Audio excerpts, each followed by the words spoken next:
Hi, Rushrecap here. Today I am going to explain a movie called The Thinning. Spoilers ahead, watch out and take care.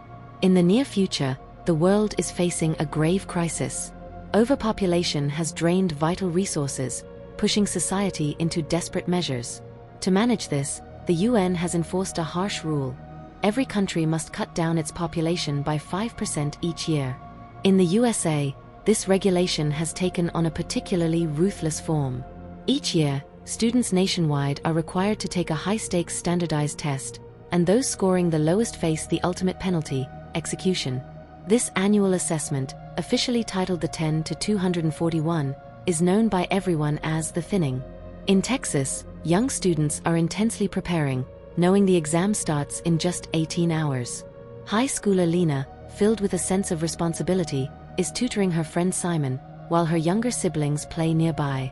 Simon is frustrated, struggling to grasp the material, and in a bid to secure his survival, he pays Lena a hefty sum to obtain a set of high-tech contact lenses. These lenses have all the answers embedded within them, designed to cheat the merciless exam system. Lena, in turn, warns him to destroy them right after the test to avoid suspicion. Just as Simon tries to study, Lena's phone rings. It's a call from the hospital. Her mother, who's been hospitalized, is attempting to leave against medical advice. Alarmed, Lena begs the doctor to hold off her discharge and rushes over with her siblings. But by the time they arrive, her mother has already completed the paperwork to check herself out. The doctor pulls Lena aside, kindly declining any financial aid she offers, and gives her the harsh truth: her mother's condition has worsened, and further treatment would be of no use. With a heavy heart, Lena returns home with her siblings, and as night falls, only 12 hours remain until the fateful exam. Meanwhile, at the governor's mansion, Blake, the governor's son, makes his own escape.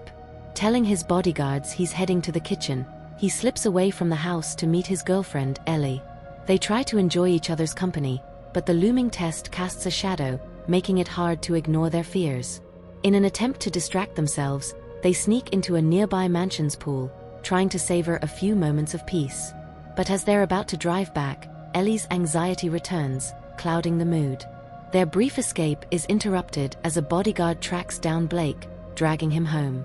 Back at the mansion, Governor Dean confronts Blake, disappointed that he's wasted time he should have spent preparing for the test. To him, Ellie is nothing but a distraction, an obstacle to Blake's success, and he makes it clear she's not worth risking his future over. However, Blake's silence speaks volumes, leaving his father unconvinced. Despite his frustration, the governor pulls him into a hug, a gesture that feels hollow under the circumstances. As dawn approaches, guards in dark uniforms swarm the school grounds. They secure the perimeter with fences, barbed wire, and cameras, setting up a foreboding presence that no student can escape.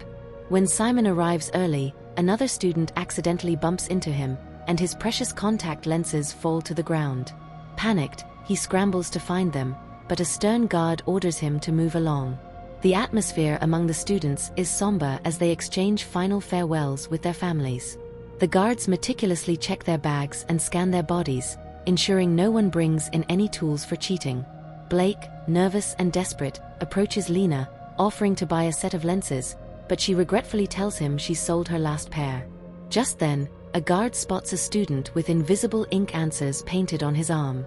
The boy panics, breaking into a sprint and becoming the first student to ever attempt an escape past the guards.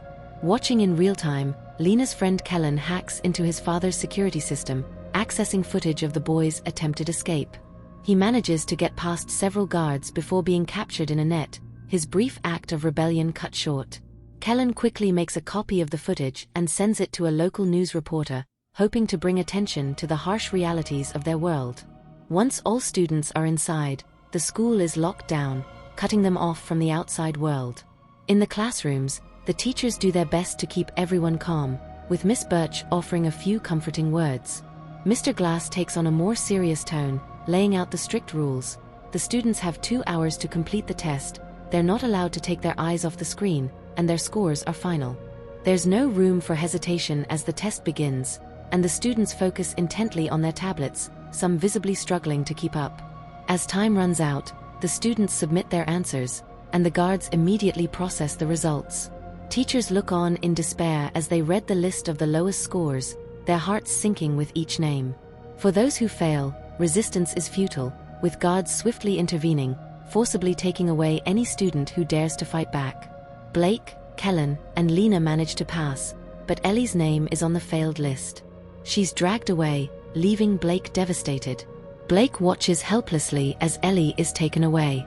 He's paralyzed with guilt and anger, knowing that despite his status as the governor's son, he couldn't save her.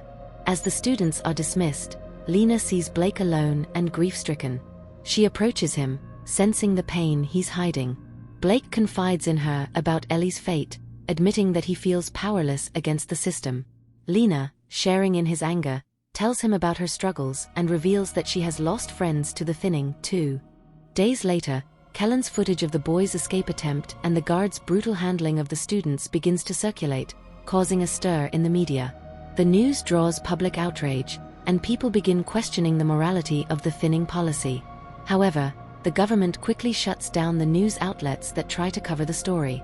Lena and Blake realize that their only option to expose the truth is to take matters into their own hands. Determined to find out where the students who failed the test are taken, Lena and Blake hatch a plan to infiltrate the government facility where the students are held. Lena uses her tech skills, and with Kellen's help, they find the address of a remote compound. Late at night, they set out for the facility, aware of the risk but driven by their shared grief and anger.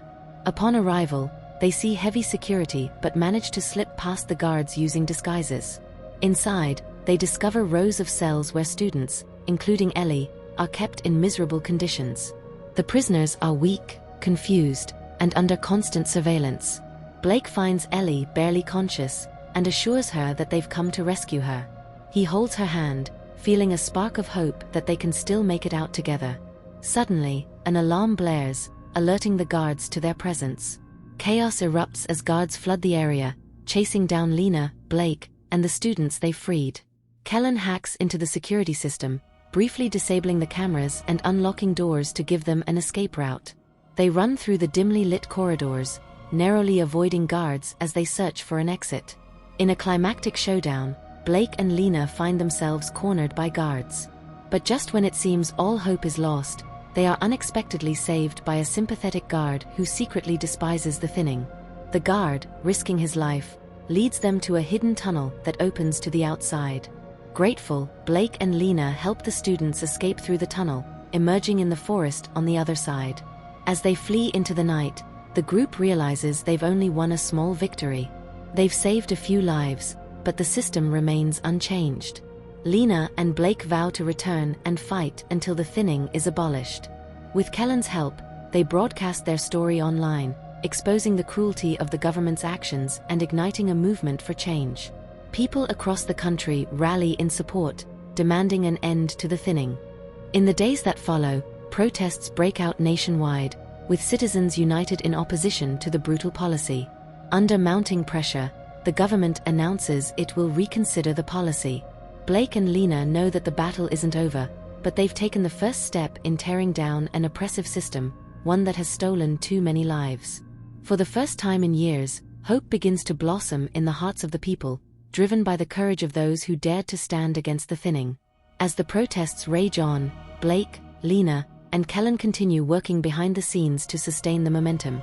They create an underground network called the Liberators, uniting students, teachers, and concerned citizens who believe in abolishing the thinning.